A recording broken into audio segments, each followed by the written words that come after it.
Assalomu alaykum o'rtoqlar. Mana Allohning ne'mati ming dardga davo mana.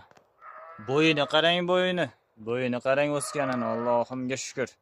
Alhamdulillah. O'rtoqlar, juda ham ko'p maqtaganman. Quritilganini ko'rsatganman, lekin adashmang. Originali mana shu narsa bo'ladi.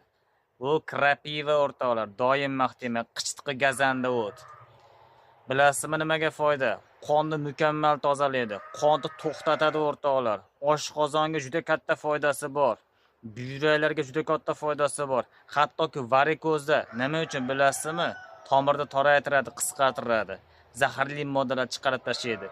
Gepatit uchun profilaktik maqsadda ichishingiz mumkin. Fito mahsulotlar manbai bu. Bu fito choy hisoblanadi do'stlarim. Fito choy hisobida ichsangiz juda katta foydasi bor. Bir oyda 15 kun. 15 kun tanaffus bilan ichiladi do'stlarim. Lekin mumkin bo'lmagan holatlar bor. Bu bachadonni qisqartiradi do'stlarim. Shuning uchun homiladorlarga mumkin emas. Emiziklilarga ham tavsiya qilmayman.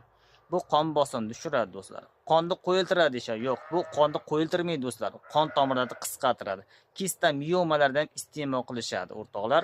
Bemalol qoningizni tozalamoqchi bo'lsangiz, doktoringiz bilan maslahatlashib, tabibingiz bilan maslahatlashib mana shundan toptiring, shifo toping do'stlarim. Bundan shifo topgan insonlar juda ham ko'p do'stlarim. Tavsiya beraman, omad.